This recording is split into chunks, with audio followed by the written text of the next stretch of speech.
మనలకు అతీతంగా వెళ్ళడం. ప్రశ్న ఏమిటంటే, మీరు ఎక్కడికి వెళ్తారు? నాకు అతీతంగా ఉన్నదేది? నా హృదయానికి, నా మనసుకి అధిగమించి ఉన్నది ఏది? ఆ సృష్టికర్త. నేను కేవలం ఒక నీటి బిందువునే.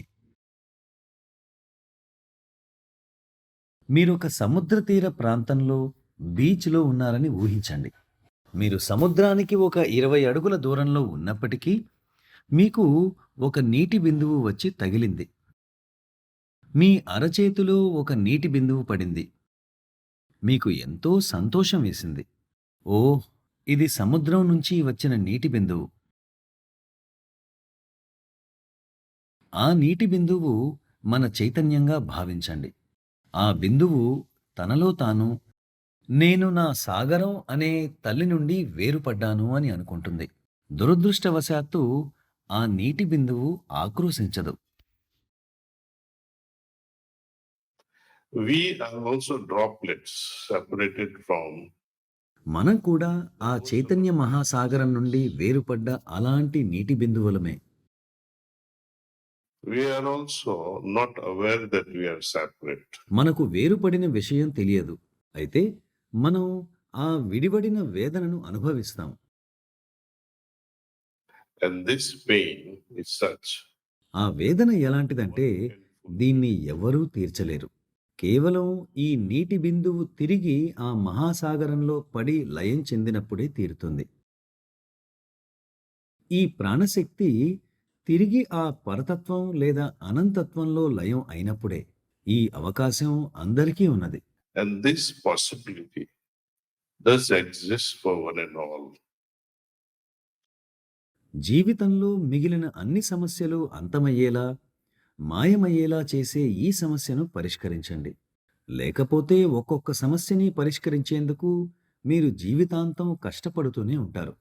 అదే ముఖ్యమైన ప్రముఖ సమస్యను పరిష్కరించగలిగితే మిగిలిన ఏ సమస్యలు మనల్ని ఎన్నటికీ ఇబ్బంది పెట్టవు. కనుక ముఖ్యమైన సమస్య ఏమిటో గుర్తించండి. Second thing I like to share is that all individuals నేను మీతో పంచుకునే రెండవ విషయం ఏమిటంటే, అందరూ ఎటువంటి మినహాయింపు లేకుండా మానవుడు, పక్షి, జంతువు, మొక్కలతో సహా అన్నీ సంతోషాన్నే కోరుకుంటాయి. కష్టాలను, దుఃఖాన్ని ఎవ్వరూ కోరుకోరు. అందరికీ సంతోషమే కావాలి. అశాంతి నిండిన పరిస్థితుల్లో ఎవరైనా సంతోషంగా ఉండగలరా? ఎప్పుడు ఏం జరుగుతుందో తెలియని హింసాత్మక, అస్థిర సమాజాలలో మీరు సంతోషంగా ఉండలేరు. you can't be, though you have everything, because of this unpredictability. మీరు అన్నీ కలిగి ఉన్నప్పటికీ ఇటువంటి అనూహ్య పరిస్థితుల్లో మీకు సంతోషం అనేది ఉండదు. అంటే అశాంతి లేకపోవడం, మన లోపల బయట సామరస్యం కలిగి ఉండడం ముఖ్యం. Can you be harmonious inside? హృదయంలో శాంతి లేకుండా మీరు అంతరంగంలో సామరస్యం కలిగి ఉండగలరా?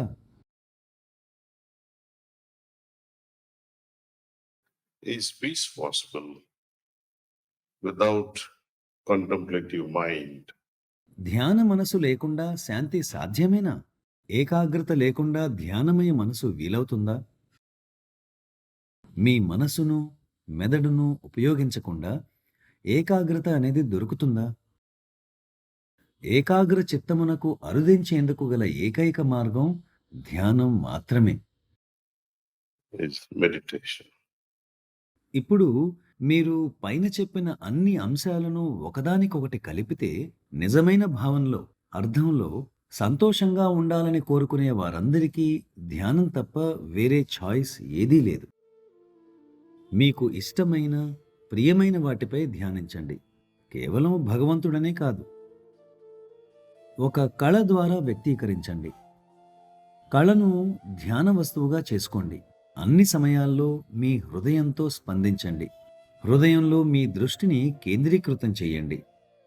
And let the creativity flow outward. మీలోని సృజనాత్మకత బయటకు ప్రవహించనివ్వండి. ఇది మీ ప్రశ్నపై నా అభిప్రాయం. ధన్యవాదాలు.